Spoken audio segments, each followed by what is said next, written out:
Hello everyone, welcome to the appliance review. I'm Joe Hilferty, and today I want to do a quick look at this Cornue Cornue Fe 110. So this little 110 centimeter or 43 inch range is something that Cornue has been offering for, I don't even know how many years, probably at least, I want to say a little over 10 years, maybe 12 years. Cornue is a company, if you're not familiar with them, they're out of France. They make these beautiful handmade ranges. They refer to as the Chateau series. And the Chateaus, I want to say they're probably, God, I mean, 20 years ago, you get a Chateau for like $20,000. I want to say these days they're probably starting in the $30,000 to $40,000 range, and they can go well over $60,000 to $70,000. Depending on their configuration. I highly encourage you guys to check out their website and do the, they have a build feature where you can choose your size, your configuration, the colors, the finishes. But anyhow, they have a pretty good competitor at a much lower price point from a company called Lacanche. Lacanche makes a, more like I would say their build quality is more like a 1970s GE range, but it has this kind of Cornue look, and it's very popular, and it's still overly priced and very expensive, but not nearly as expensive as the Chateau. So I feel like the Cornue Fe is the answer, or was their answer to this Lacanche competitor, which I believe is only sold online. This guy, I want to say Cornue was purchased by AGA in England, and AGA produced a number of series. I want to say at the time it was called the Legacy. I think these days they may refer to that or those ranges as the Elise and the Mercury, which are really neat ranges. This range is actually made, from what I understand, in the same factory in England and shipped in. These do not have as many color options as the Cornue Chateau series, but they do have a number of popular finishes.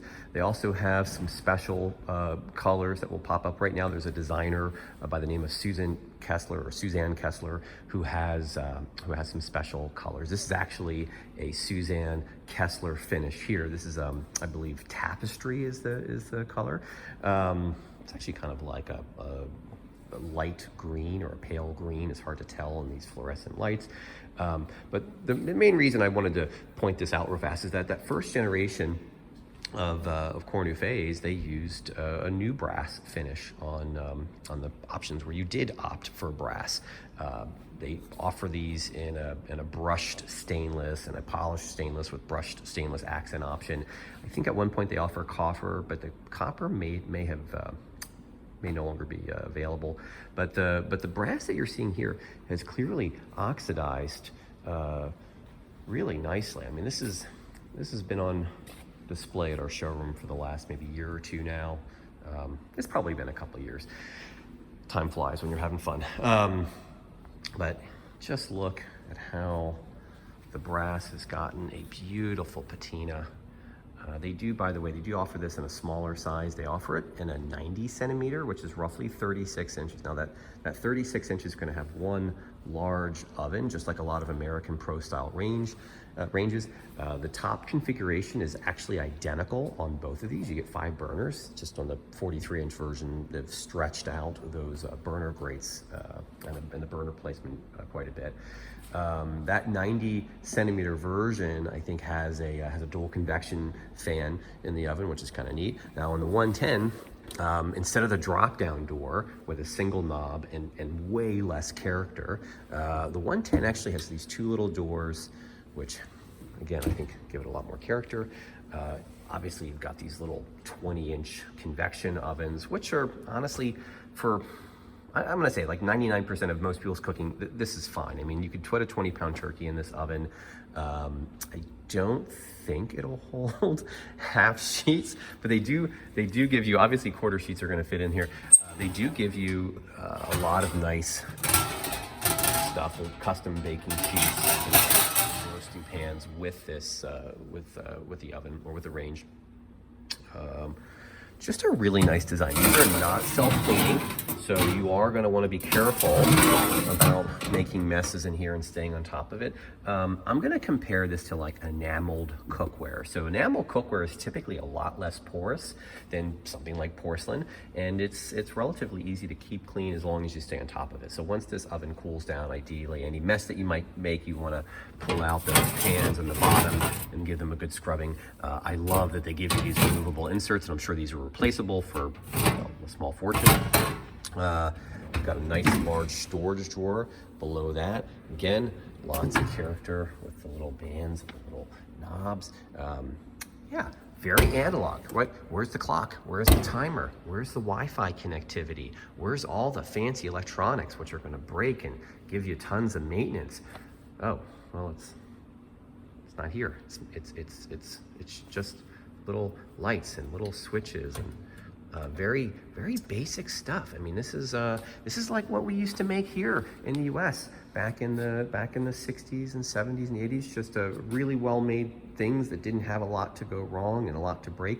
You know what? Use your phone for your timer. You know, tell Siri or Google or whatever to time out 30 minutes and check your phone for the time. You don't need all that stuff on here. Keep it analog. Keep it simple. This is very low tech. This is not a very deep range, so typically your cabinetry is going to come probably to about here. You got to be careful though not to bury that door because it does hinge open. In the back, there's a little bit of space. They offer these little fillers to kind of hide that. You can kind of see your vents back there, so it can breathe. It is on casters, and then it is adjustable, and you've got I think a little skirt at the bottom. It used to be black, and a lot of people didn't like that, so at some point I want to say they changed it to stainless steel. And then you've got decent burner outputs. I don't have them memorized, but I feel like this was around 20,000, and these are probably around, I don't know, 10,000. This is probably a 5,000 BTU simmer. Go online and look it up. Doesn't matter. They're decent for whatever most people will need. Yeah, so that's it. Twin ovens, both with convection, both on the small side, but small ovens typically outperform large ovens. They preheat a lot faster. They keep temperatures more consistently. And if you've got some extra real estate, you could always supplement with an additional wall oven microwave combination. But this should be the centerpiece of your kitchen. A lot of people do these with custom hoods, and custom hoods are great. They also offer a hood, a basic chimney hood that matches the finishes that you can get on these things. You're probably gonna, again, pay a small fortune for that. I think the custom hood is probably the better way to go. Same thing for the dishwasher and the refrigerator. Customize your refrigeration. Go with an integrated refrigerator and maybe even integrated dishwasher, and you've got a really nice looking kitchen design. So yeah, that's it. Also note, stainless steel on the sides, stainless steel on the top. From a cleaning standpoint, it's not my favorite, but they do a nice job of kind of distancing the flame from the stainless with these little aluminum humps or bases that the burners sit on. But that's it. I'm not going to comment on their performance. People who own these things can comment on them and talk about how much they like them or they dislike them. If you like this, if you learned something, give me a thumbs up, and if you want to see more, hit the subscribe. Thank you so much for watching. I'll see you guys next time.